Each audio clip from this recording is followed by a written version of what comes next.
roses. In your satin tights, fighting for your rights, and the old red, white, and blue.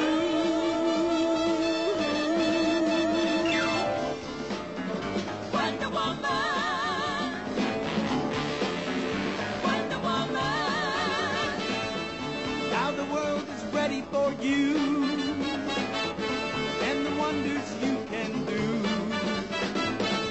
Make a hawk and dove, stop a war with love, make a liar tell it true.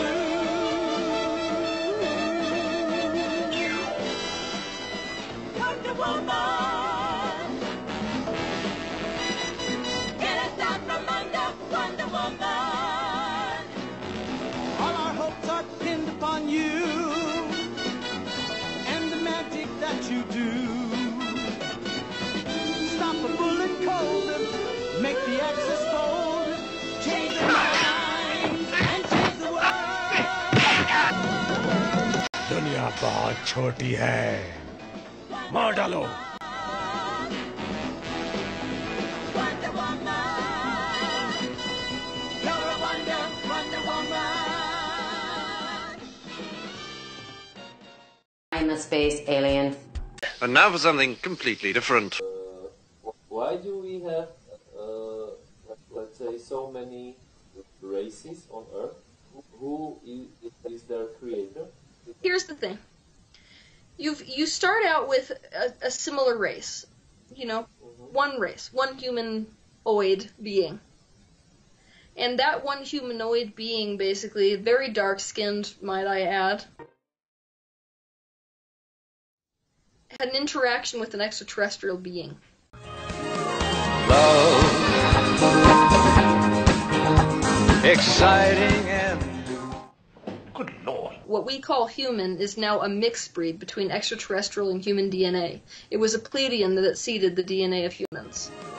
love, exciting and new. Come aboard, we're expecting you. And love, life's sweetest reward. The Pleiades was formed something like 100 million years ago, so it's relatively young. I mean, it's not very young. It's relatively young in terms of the populations of clusters in the Milky Way. So globular clusters are billions of years old. Open clusters like Orion Nebula, M42, and the Pleiades are much younger variations. The Seven Sisters in mythology were hounded by Orion. He was after their favours, that's the best way to describe it, and they were getting a bit fed up with Orion's attention. So basically what happened was the gods turned the sisters into doves, and the word Pleiad means doves, and that's why they're up in the night sky. So the Pleiadians and the humans bred. Now you've got the current human. Typically the races that are white-skinned, they had more Pleiadian DNA. Meaning they got more of that, and there was more interbreeding between the Pleiadians and the humans. Pleiadians are very fair-skinned. They look more human than any other alien species. They look incredibly Scandinavian-looking.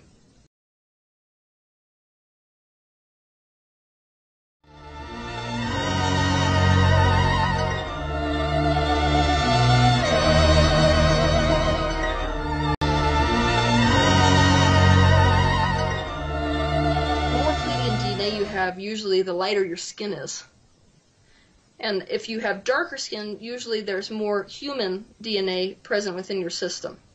But all of that, think about the way that even when we're moving to different atmospheres, which we did, we moved to different locations on the planet, we have different environmental factors. And so all of your races are a byproduct of originally humans breeding with an extraterrestrial species and then moving to different areas and then interbreeding in a way that all of the skin colors started to change.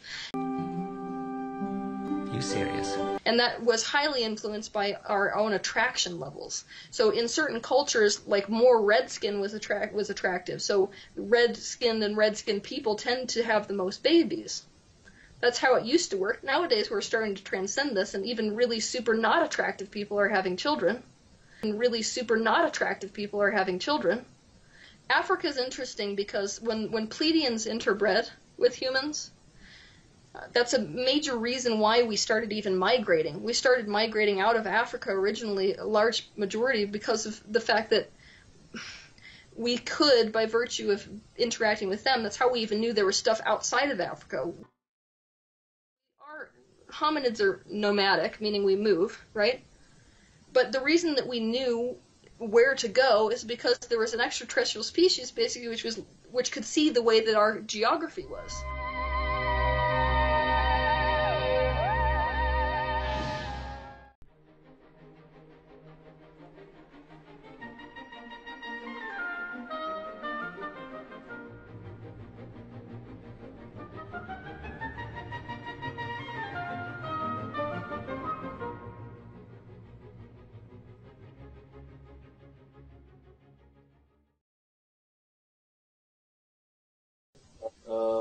And they say that the human race is mix of 7 extraterrestrials, like the Greys, Anunnaki, reptilians, and so on.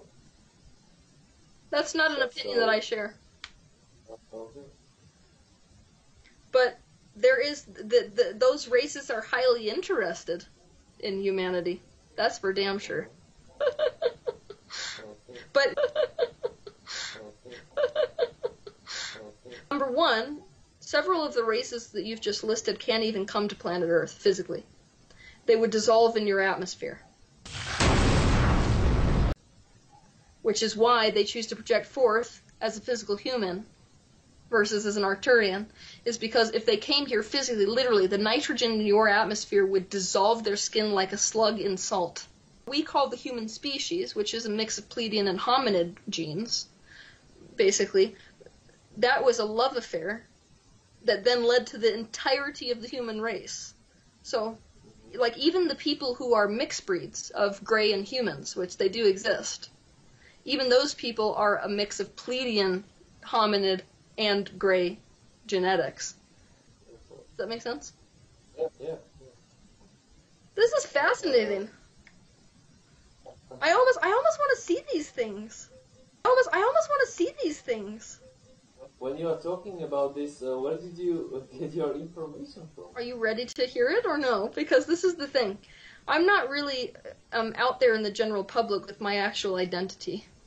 The life I told you about was not mine. So, I'll just tell you, you can decide whether you want to keep it or edit it out, okay? Okay, no problem. So, I am a soul fork. What that means is from non-physical energy, so most people in the planet, they're non-physical energy that is projected forth into a physical human body. I am non-physical energy that is projected forth into an Arcturian body, an extraterrestrial body.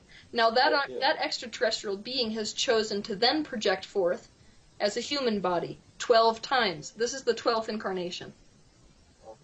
And it's quite funny, ironically, because before I even came down, there was an entire panel of beings, Arcturian beings, 6-dimensional beings, who even chose the way I would look in this life.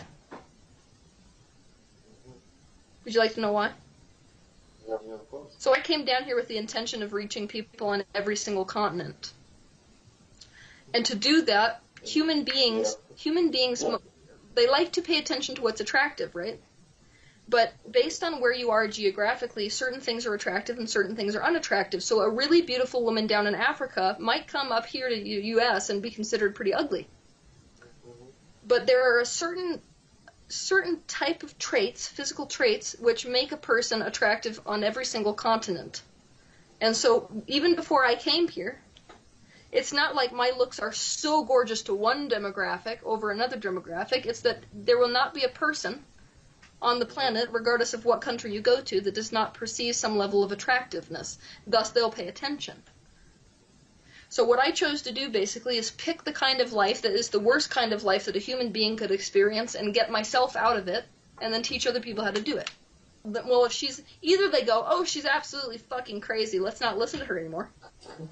Or they go, well, then she's an extraterrestrial, and that's why she could do it, so I can't. What about life in our solar system, in our other planets?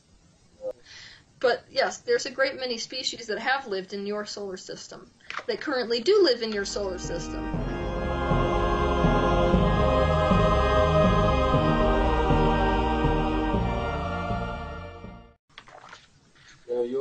You are saying your. It's not yours as well. No. Why did you use? Yeah, because you didn't use our. You used your.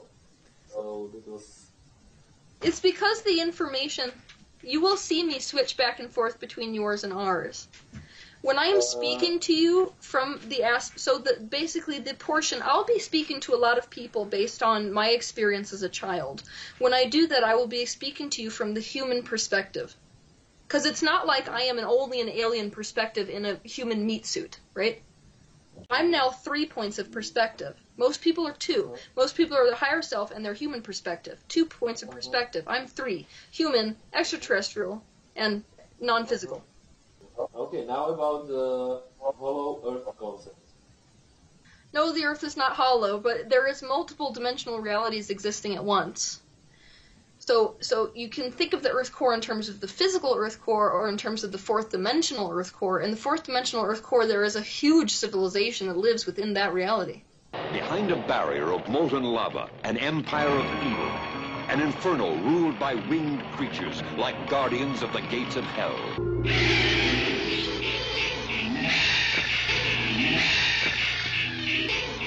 At the Earth's core. This is why if a scientist went down to the center of the Earth in a third dimensional understanding, they would not survive long because they would hit mantle. They would hit core. At the Earth's core. Exactly like they expect. Under the Earth right now? Many. Intelligent? Super. Super intelligent. Oh, your oceans are not going to be known to you for quite a while, but let me tell you. There are many waypoints between extraterrestrial species and the center of many galaxies which end up as a portal opening right underneath your ocean. Your Bermuda Triangle is one of these examples.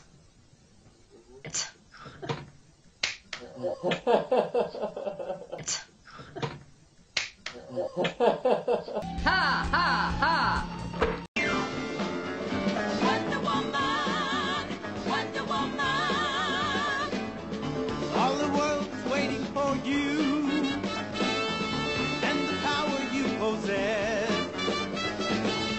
In your satin tights, fighting for your rights and the old red, white, and blue.